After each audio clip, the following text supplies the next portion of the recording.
Cowherd Global Satellite Network. Former Jet and Brown coach Eric Mangini, who you could be more needy and I'd be okay with it. You're pretty equipped to not deal with handle stress and stuff, and you've been with the Jets and you've been with the Browns and they play tonight. So let me start with this.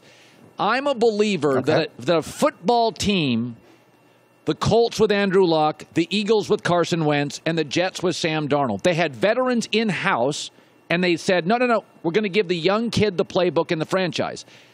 Sometimes a team will tell me what they think of a quarterback. Chicago's offensive game plans with Matt Trubisky, I mean, they're protecting him. The Jets are telling me, we think Darnold's going to make mistakes and be okay with it. Am I overreading what the signals the Jets are sending me or the Eagles sent me with Wentz? You're going to struggle as a rookie quarterback, but if a team sends you out there, you're telling me as a sportscaster, this kid's rock solid emotionally and physically. Well, I don't think they've really opened the playbook in New York. A lot of those completions, especially in the first game, were short completions. They were three-step drops.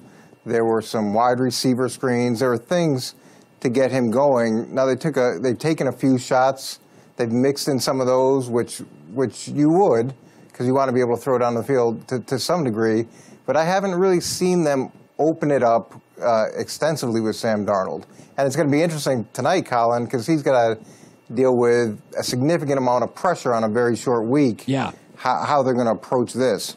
Yeah, Greg Williams, the defensive coordinator for the Browns, tends to be hyper-aggressive, so they'll be bringing all sorts of people from all sorts of angles tonight. Short week, rookie quarterback on the road. All right, the Patriots go and trade for Josh Gordon. My gut feeling is it's not going to work long-term. I don't buy the comparisons to Randy Moss, who could be difficult, but I never thought was dysfunctional.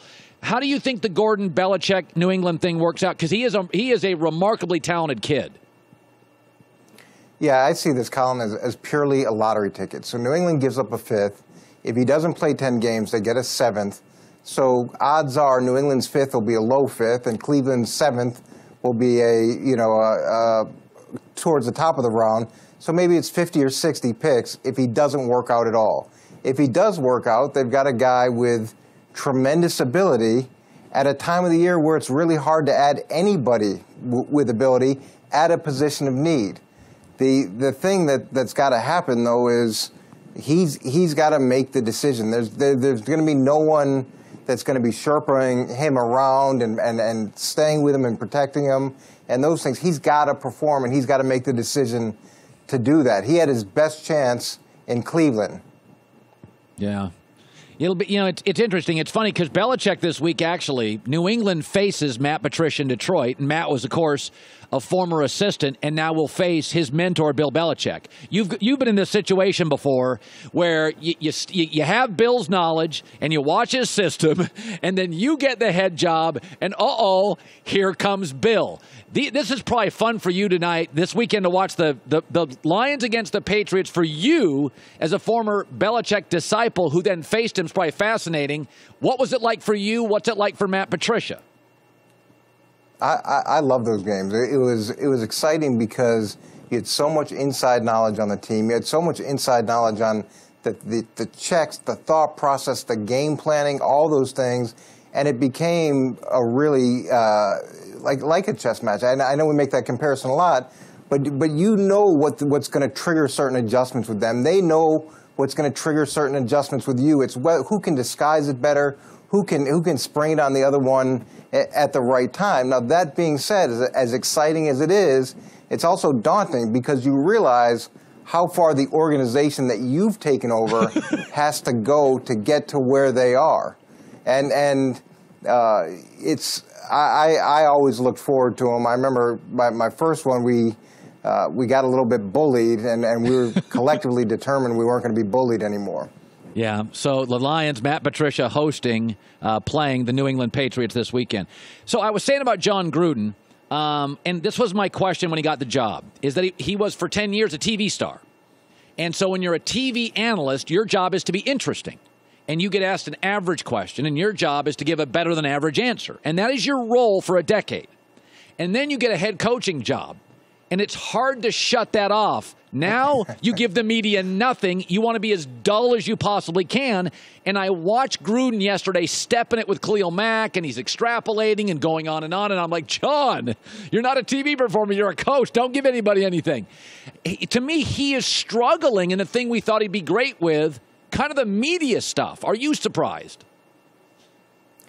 When he started talking about how hard it is to find elite pass rushers, I didn't know where he was going with that train of thought. I would imagine at that point you talk about how important it is to play good, sound, collective defense, how playing better in the secondary can help your pass rush, how you can generate pass rush through pressures, how one person can't change the game, and stay as far away from the individual pass rusher topic as you could.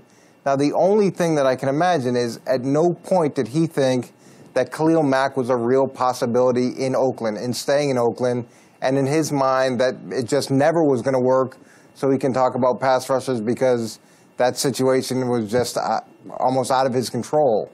Now, other people don't buy that, but maybe that's the way he views it. Finally, there's a new book out by OConnor. I know him. He's a good journalist. He writes good stuff, 350 sources. And he writes about Bill Belichick. Are you going to read that book? Because it's got a lot of juicy stuff in there. Are you going to read it? No. Why not? I'm not going to read that. Why not? Look, all these books that say that they're insiders and they've got so much information, I respect it to some degree, but why is O'Connor's book more insightful than anybody else's book?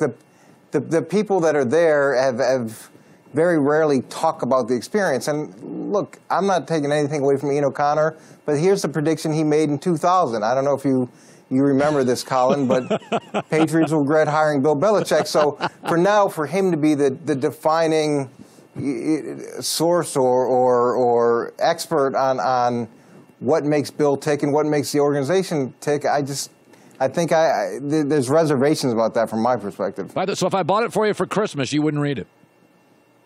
I've got a bunch of the New England books that have been written over time. I haven't read any of them. Maybe someday, 15, 20 years from now, I'll read them. Eric Mangini, good talking to you, Coach. Good to see you. All right. Hi, everybody. Thanks for watching. Subscribe here to get the latest from the show. Also, be sure to check out more of the best clips from The Herd or go watch a few segments from other shows on FS1.